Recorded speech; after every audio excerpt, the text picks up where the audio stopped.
The Call is a tense South Korean thriller where two women living 20 years apart are linked by one mysterious phone. What begins as a chance connection quickly turns into a deadly battle to rewrite the past and control the future. So let's dive straight in. Seo-yeon returns to the village where she grew up. Her childhood friend Sung-ho picks her up and drives her to her mother's house. On the way, he asks if she's visited her mother in the hospital. She doesn't answer because she's realized she lost her phone at the station. Inside the house, she finds an old cordless phone and plugs it in. Later, it rings. A woman on the other end mistakes her for someone else and says her mother is crazy before hanging up. At the hospital, Seo-yeon learns her mother has a brain tumor that's operable but risky. Her mother tells her to start preparing for her burial and even asks to be buried next to her father. This upsets Seo-yeon, who storms out. She visits her father's grave, which shows he died in 1999. Back at the house, the mysterious calls continue. The caller claims she's phoning from the same address. One night, a picture falls off the wall. When Seo-yeon tries to rehang it,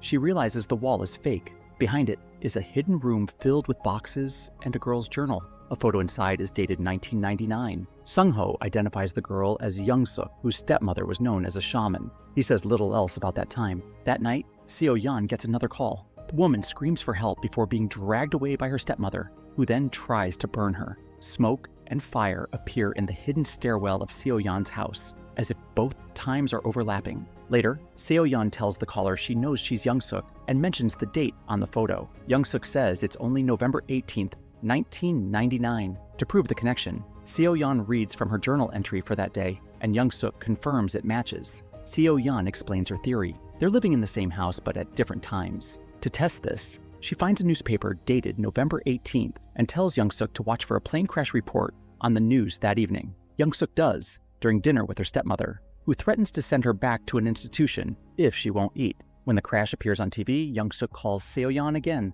now convinced. The two start talking regularly. Seo-yeon tells Young-sook about future events, musicians making comebacks, and strange new technology. Young-sook shares her own pain. Her real mother died, and the woman abusing her is her stepmother. Seo-yeon reveals how her father died. There was a fire when she was young because her mother left the gas on. On November 21st, 1999, Seo-yeon's family visits Young-sook's house, considering buying it. Her father is still alive at this point. Little Seo-yeon runs upstairs, and Young-sook calls older Seo-yeon, letting her hear her father's voice for the first time in 20 years. Young-sook decides to save Seo-yeon's father from the fire herself. On November 27th, when he's supposed to die, she sneaks away from her stepmother and goes to Seo-yeon's old house. Young Seo-yeon is playing while her mother paints her nails and lunch cooks on the stove. After the mother leaves, Young-sook steals the house key and enters as the fire begins.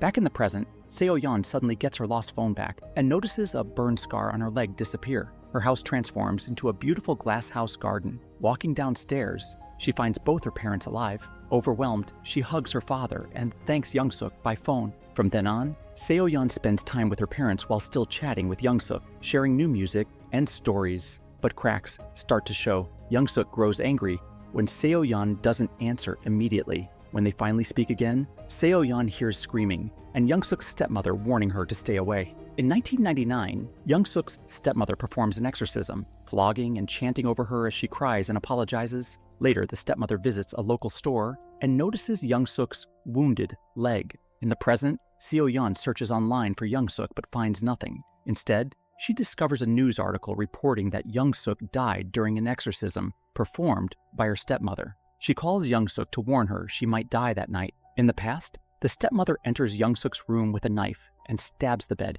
thinking she's in it. But Young-sook is gone. She attacks her stepmother with a fire extinguisher, finds the knife, and kills her. Then she calls Seo-yeon, saying she feels reborn. Free from her stepmother, Young-sook enjoys small pleasures, buying food she likes and new clothes. In the present, Sung-ho brings strawberries to Seo-yeon's family. Everyone thanks him. In the past, he delivers fruit to the same house, where Young-sook greets him in her new clothes and invites him inside. She leaves him alone in the kitchen while she fetches more outfits. Sung-ho finds black plastic bags in the fridge. When one slips and spills, he discovers it's filled with body parts. Panicked, he stays put instead of fleeing. Young-sook, furious that he's seen the bags, grabs a fire extinguisher. Meanwhile, in the present, Seo-yeon is having tea with her parents and Sung-ho's little dog, unaware of what's happening in the past. The phone rings. She answers and hears Sung-ho crying and Young-sook cursing about her ruined clothes before the call cuts off. Uneasy, Seo-yeon returns downstairs to find Sung-ho gone.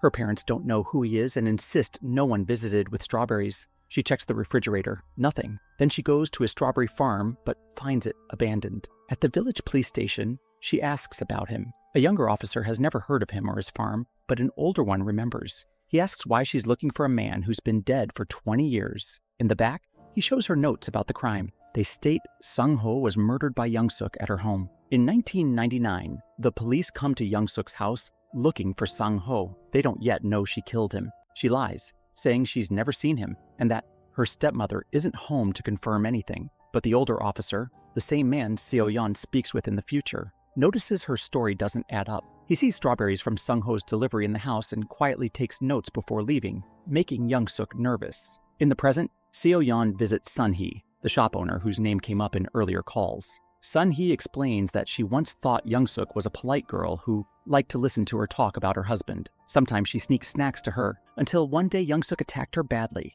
Sun-hee survived only because the stepmother intervened. Back at home, Young-sook phones Seo-yeon while thawing a body part from her fridge. Seo-yeon asks if she killed Sung-ho. Young-sook denies it, but Seo-yeon reads aloud a future newspaper headline describing her arrest as a serial killer sentenced to life. Dropping the act, Young-sook admits the truth.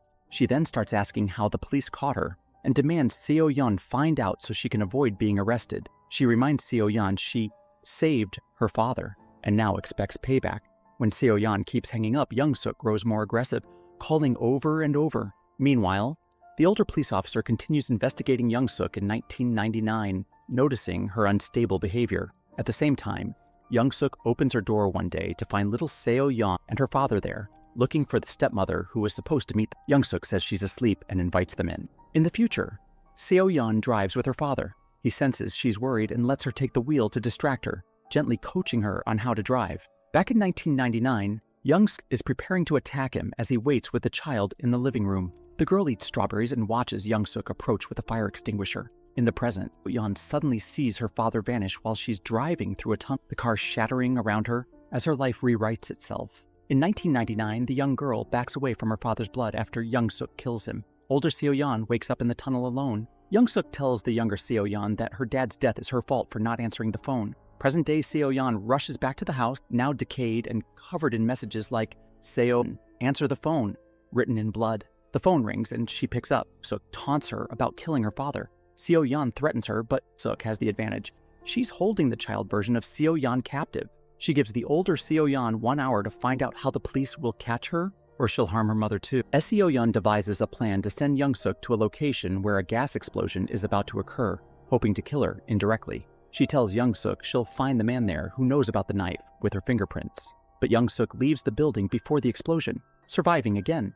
Furious, she burns the young Seo-yeon with boiling water, and scars appear on the older Seo-yeon's body at the same time. To hurt her further, Sook plays a voicemail from Seo-yeon's mother and claims that Seo-yeon herself caused her father's death years ago. The mother had turned off the gas before leaving the house. It was Seo-yeon, as a child, who mistakenly turned it back on. Desperate, Seo-yeon breaks into the police station to see the file on Young-sook. She reads how the police eventually caught her and gives this information to Young-sook, setting a trap. In the past, Young-sook finds the man with the knife and kills him too, erasing the original record from the notebook. New notes appear about Seo-yeon's mother searching for her at the local police station. The officer decides to help and learns the address where her husband and daughter were supposed to go. Suddenly, all information about Young-sook disappears, and the house changes again. As Seo-yeon reads that her mother and the cop have gone to Young-sook's house, looking for her father and her. Young-sook lies that they already left, but the mother finds the child's hair bow. She and the officer ask to search the second floor, but find nothing.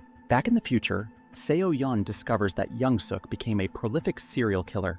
She goes down into the hidden room where she first found the phone. In 1999, Seo-yeon's mother calls her husband's phone to check if he's there. Using Young-sook's phone, she accidentally calls her daughter in the future instead, screaming at her to get out of the house. At that moment, Young-sook hits Seo-yeon over the head and the line cuts. In the past, Young-sook kills the police officer in front of the mother and demands the phone. Older Young-sook taunts on while her younger self dials her. The women fight for the phone until Seo-yeon knocks her out and grabs it. A parallel chase unfolds in both timelines. Young-sook hunts Seo and her mother in 1999, while the older version comes after present-day Seo. Both women hide in the same room as Young-sook pounds on the door. The phone rings. It's Seo-yeon's mother calling the police. Future Seo-yeon tells her to stay calm and find a weapon. The mother grabs a fire extinguisher and waits. But the Young-sook from 1999 tricks her by placing the child outside the door, calling for her.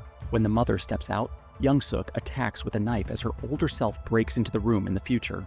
Before Young-sook can stab the mother, she grabs the knife and struggles with her. In the present, Seo-yeon sees blood from the struggle appear on the walls. At the last moment, Seo-yeon's mother tackles Young-sook and they both fall over the railing. The older version of Young-sook disappears from the future. Seo-yeon finds herself alone in the ruined house. Later, she runs to the graveyard, believing her mother has died too. But her mother appears, alive and smiling, asking why she's crying. Yeon is relieved to see her, realizing she's still there and stronger than she remembered.